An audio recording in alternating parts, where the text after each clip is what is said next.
আমার প্রিয় ছাত্রছাত্রীবৃন্দ, আমরা আগের ক্লাস পর্যন্ত আমি তোমাদের পঞ্চম যখন ক্লাস নিয়েছিলাম তখন অর্থনৈতিক ভূগোলের দ্বাদশ শ্রেণীর আমি বলেছিলাম যে ডিফারেন্ট সেক্টর অফ ইকোনমি, অর্থনীতির বিভিন্ন প্রকারভেদ, সেগুলো সম্পর্কে আলোচনা করেছিলাম। সেখানে সেকেন্ড যে চ্যাপ্টারটা ছিল সেটা হচ্ছে দ্বিতীয় বা সহায়ক অর্থনৈতিক কার্যাবলী।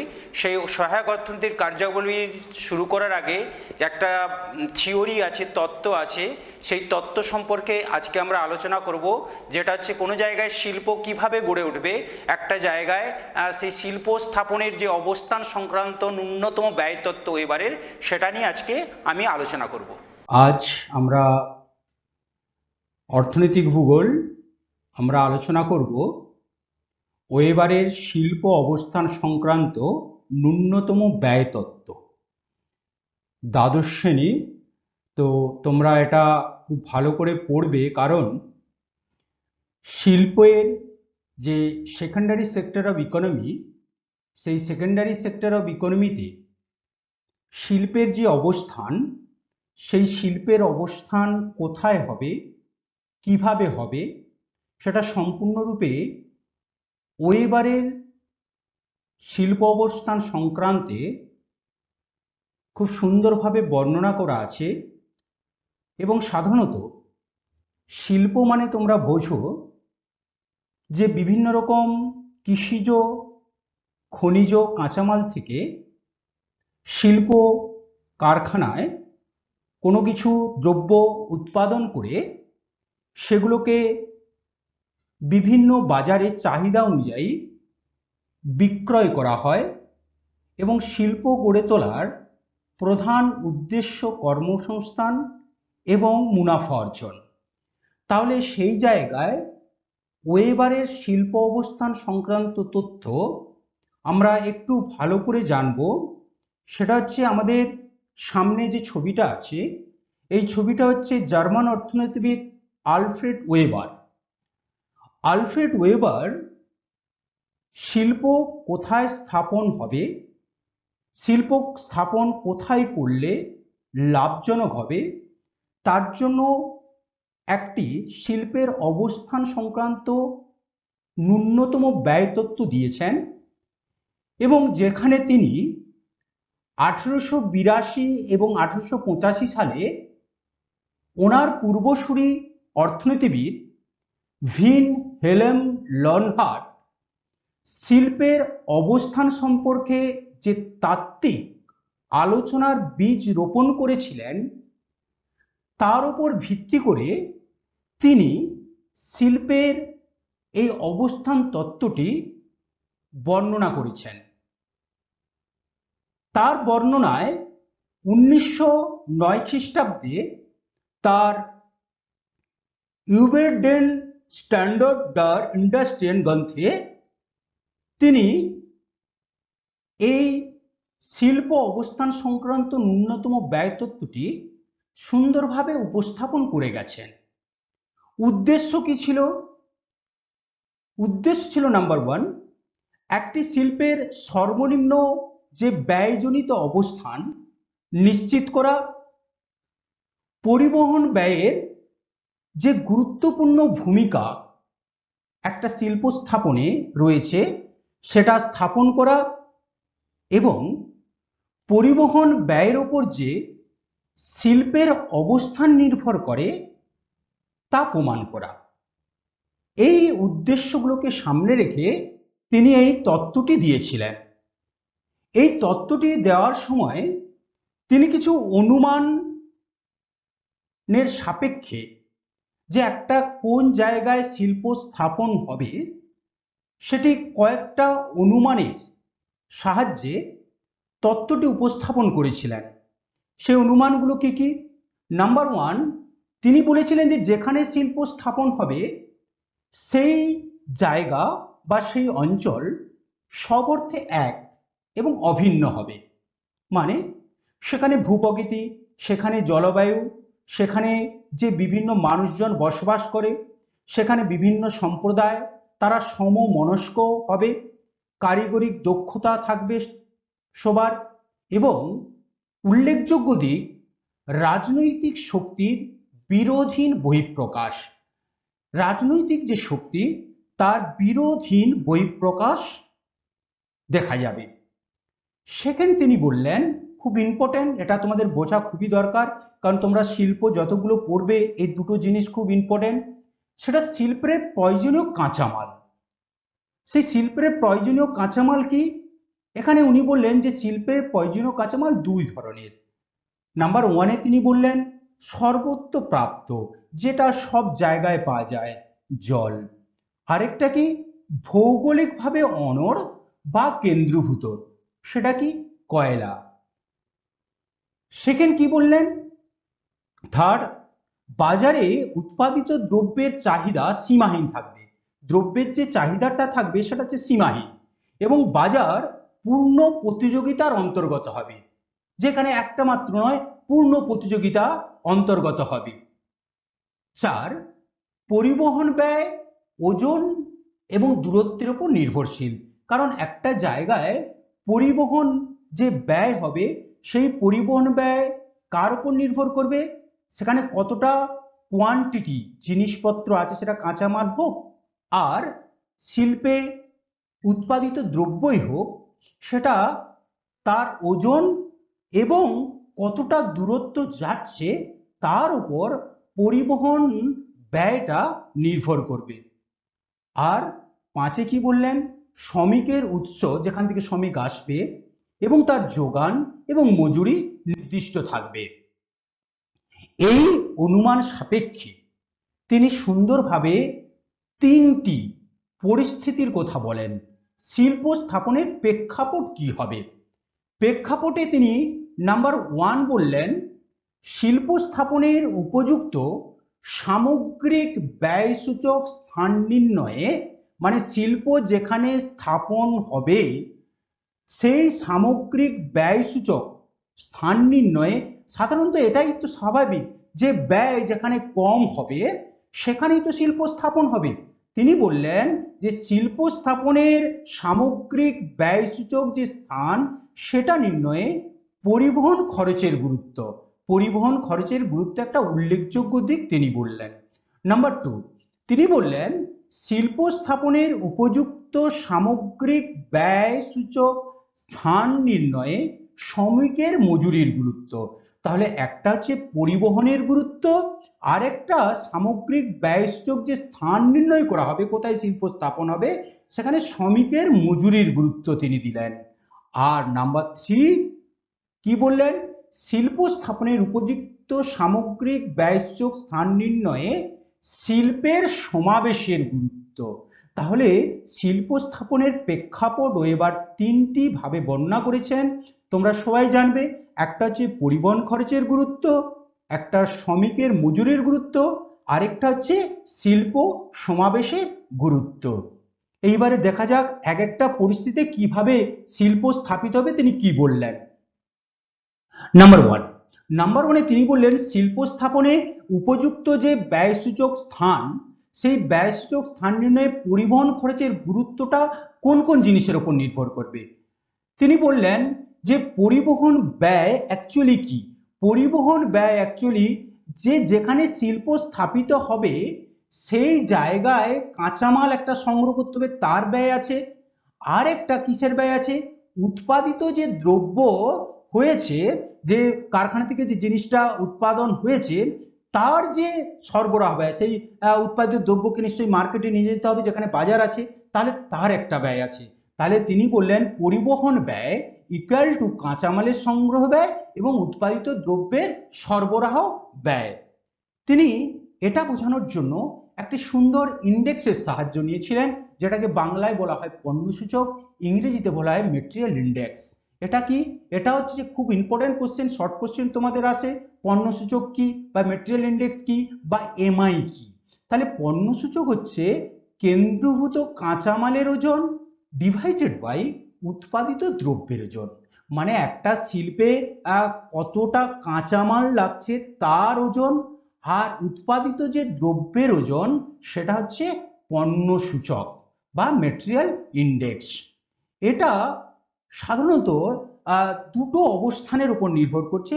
একটা হচ্ছে রৈখিক অবস্থানের পরিপ্রেক্ষিতে, তখন কি হচ্ছে এখানে বলা হলো রৈখিক অবস্থানের পরিপ্রেক্ষিতে যদি কেন্দ্রীভূত কাঁচামালের ওজন এবং উৎপাদিত দ্রব্যের ওজন যদি একের বেশি হয়, ভালো করে লক্ষ্য রাখো, যদি কেন্দ্রীভূত কাঁচামালের ওজন এবং উৎপাদিত দ্রব্যের ওজন যদি একের বেশি হয়, তাহলে শিল্পটি যেখানে কাঁচামাল আছে সেই জায়গায় কিন্তু গড়ে উঠবে। আর যদি একের কম হয়, মানে যদি এই পণ্যসূচক একের কম হয়, তখন সেই শিল্পটি মার্কেট মানে যেখানে বাজার আছে সেখানে গড়ে উঠবে। এরপর দেখা যাক, এরপর তিনি কি বললেন, যদি পণ্যসূচক ইকুয়াল টু 1 হয়, তাহলে কাঁচামাল এবং উৎপাদিত দ্রব্যের পরিবহন ব্যয় সমান। কাঁচামাল এবং দ্রব্যের উৎপাদিত পরিবহন ব্যয় সমান। তাহলে তখন তিনি একটা রেখা কল্পনা করলেন, যেই রেখাটির নাম হচ্ছে আইসোটিম, যেটাকে বলা হয় সম পরিবহন ব্যয় রেখা।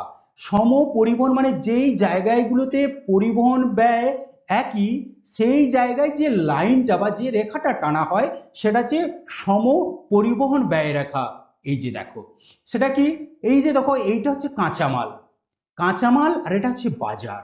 তাহলে দূরত্ব কি, এই যে এইখানে যে কাঁচামাল, এই কাঁচামালের যে এই যে জায়গাটা, এইখানে হচ্ছে কাঁচামালের যে পরিবহন ব্যয় রেখা সমপরিবহন, আবার এইখানে যে বাজার সেইখানে যে যেটা রেখা সেটা হচ্ছে এই যে বাজারের যে রেখা নিচে আছে দেখো, এই যে বাজারের রেখাটা, এই বাজারের রেখাটা সমপরিবহন বাজার রেখা, আর এটা সমপরিবহন কাঁচামাল রেখা। তাহলে এই রেখাগুলোকে উনি বললেন আইসোটিম, যেটা সম পরিবহন ব্যয় রেখা। এরপর উনি বললেন আইসোডাপেন। আইসোডাপেন কি, উনি বললেন যে এই কাঁচামালের যে রেখা আর যে বাজারের যে সমপরিবহন ব্যয় রেখা, এর যৌথ বা মোট পরিবহন যে ব্যয় রেখা সেটা হচ্ছে আইসোডাপেন। এই যে দেখো তোমরা দেখতে পাচ্ছ নিশ্চয়ই ছবিতে, এইটা হচ্ছে র মেটেরিয়াল, এই র মেটেরিয়ালের এই যে রেখা, এই র মেটেরিয়ালের রেখা, আর এই দিকে যে মার্কেট, এই মার্কেটের রেখা, যেই জায়গাগুলো টাচ করেছে ছেদ করেছে, সেই ছেদ বরাবর যে রেখাটা টানা হয়েছে এটা হচ্ছে যৌথ পরিবহন ব্যয় রেখা। এটা হচ্ছে F1 ব্যয় রেখা, এটা F2, এটা F3। তাহলে আইসোডাপেন হলো যৌথ বা মোট পরিবহন ব্যয় রেখা। এই দুটো খুব ইম্পর্টেন্ট, যখন পরীক্ষায় আসবে তোমরা সুন্দর ছবি এঁকে আইসোটিম এবং আইসোডাপনের খুব সুন্দর ছবি এঁকে তোমরা পরীক্ষায় লিখবে। এরপর দেখা যাক, এই যে বললাম দুটো অবস্থান ছিল, একটা রৈখিক অবস্থান পণ্যসূচকের হয়েছে এমআই ইন্ডেক্সের রৈখিক অবস্থান বা পরিবহনের দূরত্বের একটা রৈখিক অবস্থান, আরেকটা হচ্ছে অরৈখিক বা ত্রিভুজ অবস্থানের পরিপ্রেক্ষিতে। ত্রিভুজ অবস্থানের পরিপ্রেক্ষিতে কিরকম শিল্প স্থাপন হবে, সম্ভাবনাময় কি আছে। এখানে দেখো দুটি কাঁচামালের দুটি ভিন্ন, যেরকম হয় যে একটা শিল্প স্থাপনের জন্য দুটো কাঁচামাল দরকার, দুটো কাঁচামাল একটা বাজার। তাহলে ত্রিভুজ, তখন ওয়েবার বললেন যে যদি তিনটে হয় তাহলে একটা ট্রায়াঙ্গেলের সাহায্যে, একটা ত্রিভুজের সাহায্যে যদি দুটো কাঁচামাল ত্রিভুজের দুটো পয়েন্টে হয় আর একটা পয়েন্টে যদি বাজার হয়, তাহলে সেখানে তিনি যেভাবে তিনটি স্থানের যে সংযোগে সৃষ্ট যে ত্রিভুজ, ওয়েবারে এটা হচ্ছে অবস্থানগত ত্রিভুজ। ওয়েবার এই অবস্থানগত ত্রিভুজের সাহায্যে খুব সুন্দরভাবে ব্যাখ্যা করেছেন। এটা একটু দেখো গাণিতিক ফর্মুলায়, যে নাম্বার 1 অবস্থা 1 বলছেন একটি কাঁচামাল সর্বত্র পাওয়া যায় যেমন জল, অন্য কাঁচামাল যেটা আছে ওজন হ্রাসশীল কাঁচামাল, শিল্পটি তাহলে কোথায় গড়ে উঠবে, তাহলে কাঁচামালের উৎসে কেন্দ্রে গড়ে উঠবে। তার মানে দেখো এই যে একটা ট্রায়াঙ্গেল, এই ট্রায়াঙ্গেলে R1 একটা র মেটেরিয়াল আর R2 একটা র মেটেরিয়াল কাঁচামাল। এখানে কি বলা হলো যে R1টা সর্বত্র পাওয়া যায় আর R2টা এটা ওজন হ্রাসশীল হয়েছে, এটা সর্বত্র পাওয়া যায় না। তাহলে এই R2 যদি সর্বত্র পাওয়া না যায়, R1 যদি সর্বত্র পাওয়া যায়, তাহলে এই R2র কাছে, তাহলে এই জায়গায় শিল্প গড়ে উঠবে, কারণ R1 যে কাঁচামাল সেটা তো এখানেও পাওয়া যাচ্ছে। তাহলে শিল্পটা কিন্তু এই ত্রিভুজের কেন্দ্রে অবস্থান করবে। নাম্বার 2 তিনি বললেন যদি দুটো কাঁচামালই বিশুদ্ধ হয়, এটা তো একটা কাঁচামাল সর্বত্র পাওয়া যায়, একটা ওজন হ্রাসশীল ছিল, কিন্তু যদি দুটি কাঁচামাল বিশুদ্ধ হয় তাহলে তিনি বললেন শিল্পটি বাজারেই গড়ে উঠবে। যদি বললেন যে দুটোই কাঁচামাল যদি বিশুদ্ধ হয় তাহলে শিল্পটি বাজারেই গড়ে উঠবে। কেন বললেন একটু লক্ষ্য রাখো তোমরা। দেখো, কোনো শিল্পের জন্য যদি 1 টন করে কাঁচামাল, 2 প্রকার খাঁটি কাঁচামাল লাগে, 1 টন করেই কাঁচামাল লাগবে, দুটোই কাঁচামাল লাগবে, তাহলে তখন কি হবে দেখো, R1 একটা কাঁচামাল, R2 আরেকটা কাঁচামাল, আর হচ্ছে মার্কেট। তাহলে তখন কি বললো যে শিল্পটা বাজারে গড়ে উঠবে। কেন বাজারে গড়ে উঠবে? তিনি বললেন যদি এম অবস্থান, মানে এম মানে বাজারের অবস্থান, তাহলে এম অবস্থান যদি পরিবহন ব্যয় কত হবে? তিনি বললেন 1000 টাকা হয়েছে, সেটা 100 কিমি ইন্টু 10 টাকা প্রতি টন। সেটা কোটা কাঁচামাল, সেটা হচ্ছে দুটো কাঁচামাল লাগবে, হয়েছে, তাহলে সেটা 2000 টাকা যদি এম অবস্থানের পরিবহন ব্যয় হয়। যদি বললেন যে R1 বা R2 যদি এম এ না হয়, যদি মার্কেটে না হয়, তাহলে R1 এবং R2 অবস্থানে পরিবহন তখন কি লাগবে? তখন 1000, তারপরে কাঁচামাল আনার খরচ, কারণ আমার 1 টন করে কটন লাগবে বলছি 2 টন, তাহলে 2000 টাকা, আর 2 টন উৎপাদন দ্রব্যকে বাজারে পাঠানোর খরচ, তাহলে 1000 টাকা, এবং তার সাথে 2000 টাকা, কারণ এখানে 2 টন কাঁচামাল আনার খরচ 1000 টাকা, আর 2 টন উৎপাদন দ্রব্যকে বাজারে পাঠানোর জন্য ক হাজার টাকা, 2000 টাকা, তাহলে টোটাল কত 1000 টাকা লাগছে? 3000 টাকা। তাহলে যদি আমি R1 বা R2-তে যদি পরিবহন খরচের জন্য 3000 টাকা খরচ করি, এখানেও শিল্প স্থাপন করতে গেলে আমাকে পরিবহনের জন্য 3000 টাকা খরচ করতে হবে, এখানেও 3000 টাকা খরচ করতে হবে। সেই তুলনায় যদি এখানে শিল্প স্থাপন করি তাহলে ক হাজার টাকা, 2000 টাকা খরচ করতে হবে। তাহলে দুটি কাঁচামাল যখন বিশুদ্ধ হবে তখন শিল্পটি বাজারেই গড়ে উঠবে। এর পরের অবস্থানে তিনি কি বলছেন? অবস্থা 3। অবস্থা 3-তে তিনি বললেন যে দুটি কাঁচামাল অবিশুদ্ধ ওজন হ্রাসকারী, শিল্পটি তাহলে মাঝে অবস্থান হবে। সেটা কিরকম আমরা একটু দেখে নেই। শিল্পটি 1 টন দ্রব্য উৎপাদনের জন্য প্রতি উৎস থেকে 2 টন কাঁচামাল দরকার, তখন সর্বনিম্ন কি হতে পারে? তখন সর্বনিম্ন দেখো, এখানে হচ্ছে R1 একটা কাঁচামাল, শিল্পটা 1 টন উৎপাদনের জন্য প্রতি উৎস থেকে 2 টন করে কাঁচামাল লাগবে, প্রতিটা উৎস থেকে 2 টন করে কাঁচামাল লাগবে, মানে R1 থেকে 2 টন কাঁচামাল, R2 থেকেও 2 টন কাঁচামাল। তাহলে তখন কি হবে দেখো, যদি R1 বা R2 থেকে কাঁচামালের খরচ আছে একটা, 1 টন উৎপাদিত বাজারের প্রেরণের খরচ আছে, কারণ একটা জায়গায় যদি আমি এখানে যদি স্থাপন করি তাহলে এখান থেকে কাঁচামালের খরচ আছে, আবার R1 থেকে যখন উৎপাদিত দ্রব্য হবে তখন এইখানে এই ওপরে মার্কেটে আমাকে তখন যেতে হবে, তাহলে তার জন্য কত খরচ হবে দেখো, 2 ton into 100 kilometre, 100 kilometre into per, এতে 10 টাকা করে যদি আমি ধরি, 100 কিলোমিটারে পার কিলোমিটার যদি 10 টাকা করে ধরি, আর 1000 টাকা, 1000 টাকা মানে কোন টাকাটা? এই যে 1 টন উৎপাদিত দ্রব্যের বাজারে যদি আমি প্রেরণ করতে চাই তার জন্য 1000 টাকা, তাহলে লাগলো কত? 3000 টাকা যদি আমি R1 বা R2-তে করি। যদি আমি এম মানে মার্কেটে করি তাহলে তখন কি ক্যালকুলেশন হচ্ছে দেখো, যদি মার্কেটে করি তাহলে R1 এবং R2 থেকে বাজারে 4 টন কাঁচামালের দরকার, কারণ 2 টন করে এখান থেকে 2 টন, এখান থেকে 2 টন দরকার, আর 2 টন করে আমার কত? 100 কিলোমিটারে পার কিলোমিটার 10 টাকা করে আমার দুটো জায়গা থেকে দরকার, ইন্টু 2, তাহলে এখানে হচ্ছে 4000 টাকা। তার মানে R1-এ যদি করি 3000 টাকা, R2-তে করি 3000 টাকা, যদি আমি মার্কেটে শিল্প স্থাপন করি তাহলে সেখানে 4000 টাকা। তাহলে পরের দেখা যাক, যদি আমি ওইসব জায়গায় না করে এই যে কালো পয়েন্ট, এই পয়েন্টে যেটা আমরা পি নামে এখানে বলছি, যদি পিতে আমি করি তাহলে এখানে কি অবস্থা হচ্ছে একটু দেখো। এই যে মধ্যবর্তী স্থান R1 এবং R2 থেকে 4 টন কাঁচামালের খরচ প্লাস 1 টন উৎপাদিত দ্রব্যের খরচ, দেখো এখানে 2 টন করে দরকার, কিন্তু এখানে 100 কিলোমিটার নয়, প্রায় মিডিলে, মানে 50 কিলোমিটার, পার কিলোমিটারে 10 টাকা, 2 টন 50 কিলোমিটার সেটাও 10 টাকা, আর 1 টন আমি যখন আমরা কি করছি উৎপাদিত দ্রব্যকে প্রেরণ করছি সেটা পার ইউনিট 10 টাকা। টোটাল এই ক্যালকুলেশনটা একটু দেখো, ভালো করে দেখবে তোমরা, দেখবে এটা হচ্ছে 2866 টাকা। তাহলে দেখো R1 বা R2-তে যদি করতাম 3000 টাকা, যদি আমি M-এ স্থাপন করতাম তাহলে সেখানেও তো 4000 টাকা পরিবহন খরচ, কিন্তু আমি যখন পি স্থানে করছি তখন 2866 টাকা। তাহলে পরিবহন খরচ এখানে সবচেয়ে কম, তাহলে শিল্পটি এখানে স্থাপিত হবে। তাহলে এটা হচ্ছে পরিবহন খরচের সাপেক্ষে তিনি বললেন। এটা ফার্স্ট পয়েন্ট হয়ে গেল। সেকেন্ড পয়েন্ট কি তিনি বললেন, শিল্প স্থাপনের উপযুক্ত সামগ্রিক ব্যয়সূচক স্থান নির্ণয় করতে গেলে সেখানে শ্রমিকের যে লেবার লাগে সেই লেবারের মজুরির গুরুত্বের উপর নির্ভর করে তিনি কি বললেন, যে নাম্বার ওয়ানে বললেন মজুরি সূচক, মানে প্রতি ইউনিট, একক প্রতি ইউনিটে গড় মজুরি কি, একক প্রতি ইউনিটে গড় মজুরিকে বলা হয় মজুরি সূচক।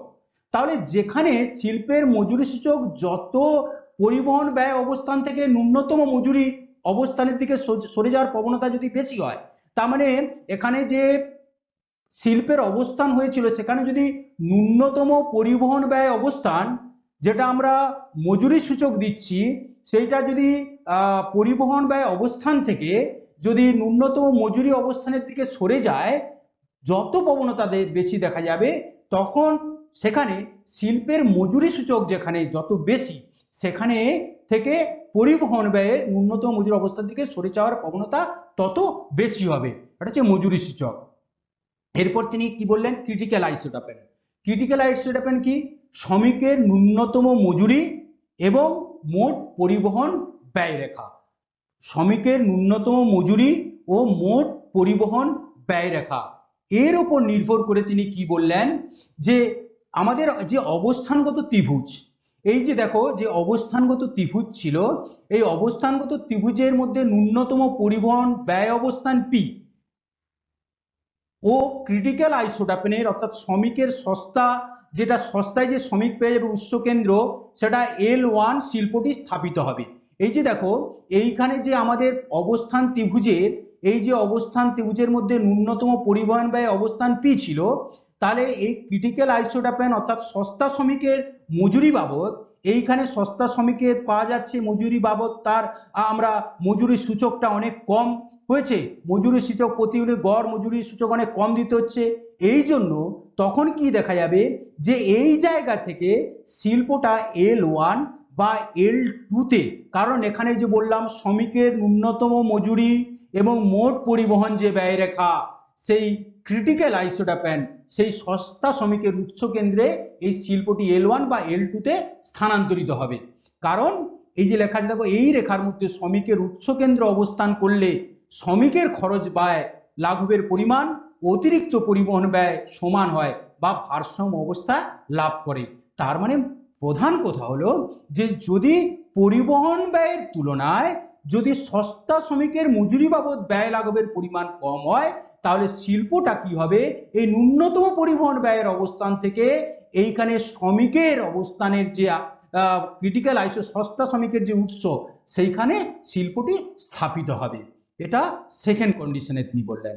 থার্ড কন্ডিশনে তিনি কি বললেন, যে শিল্প স্থাপনের উপযুক্ত সামগ্রিক ব্যয়সূচক স্থান নির্ণয়ে যেমন পরিবহনের ভূমিকা ছিল, তেমন হচ্ছে যে শ্রমিকের ভূমিকা আছে, কিন্তু এখানে তিনি বললেন যে না, শিল্প সমাবেশের গুরুত্বকেও প্রাধান্য দিতে হবে।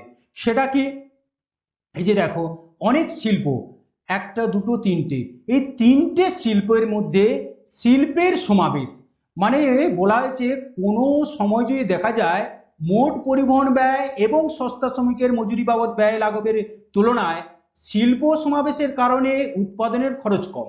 এই যে কি বললাম, প্রধান উদ্দেশ্য এবার যেটা বললেন, যে শিল্প সেখানে স্থাপন হবে যেখানে সর্বোচ্চ সুবিধা পাওয়া যাবে, মানে যেখানে ব্যয়ের পরিমাণটা সবচেয়ে কম হবে সেইখানে শিল্প স্থাপন হবে। তিনি এর আগে বললেন যে মোট পরিবহন ব্যয় যেখানে কম হবে, তারপরে বললেন শ্রমিকের সস্তা শ্রমিকের মজুরি বাবদ ব্যয় লাঘবের পরিমাণ যেখানে কম হবে, এবং এখানে বললেন যে পরিবহন ব্যয় বা সস্তা শ্রমিকের মজুরি বাবদ লাভের তুলনায় শিল্প সমাবেশের কারণে, এখানে একটা শিল্প সমাবেশ, এখানে একটা শিল্প, এখানে এই যে শিল্পের যে সমাবেশ, এইখানে তখন কি উৎপাদনের খরচ কম হবে অনেক শিল্পের উৎপাদনের খরচ। তখন তিনি বললেন শিল্পটি এই শিল্প সমাবেশের যেখানে আছে সেই জায়গায় কিন্তু শিল্পটি অবস্থান করবে। তাহলে আমরা আজকে জানলাম যে ওয়েবার, জার্মান অর্থনীতিবিদ আলফ্রেড ওয়েবার, তিনি খুব সুন্দরভাবে শিল্পে একটা জায়গায় কিভাবে স্থাপন হবে তার অনুকূল অবস্থা, কোন জায়গায় স্থাপন হতে পারে, কোন কোন পরিস্থিতিতে স্থাপন হতে পারে, ন্যূনতম পরিবহন ব্যয়রেখা, তারপর সস্তা শ্রমিকের মজুরি বাবদ ব্যয় লাঘবের পরিমাণ, তারপর শিল্প সমাবেশের গুরুত্ব অনুযায়ী তিনি 3টে পরিস্থিতিতে ব্যাখ্যা করলেন, যার উপর আমাদের প্রতিটি শিল্প স্থাপনে একটি উল্লেখযোগ্য ভূমিকা পালন করে। এবং এই ওয়েবারের মতবাদ অনুযায়ী তোমাদের এরপরে যা লৌহ ইস্পাত শিল্প, কার্পাস, তুলা উৎপাদন শিল্প, পেট্রোরাসায়নিক শিল্প, ইঞ্জিনিয়ারিং শিল্প, এভরিথিং যত শিল্প আছে সেগুলো কিন্তু পড়তে হবে।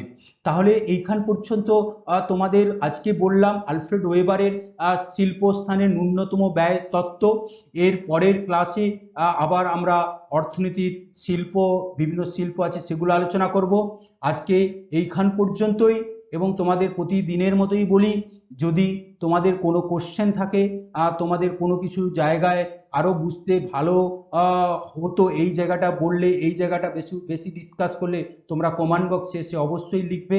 আমরা চেষ্টা করব পরবর্তী ভিডিওতে সেগুলো আপলোড করার জন্য।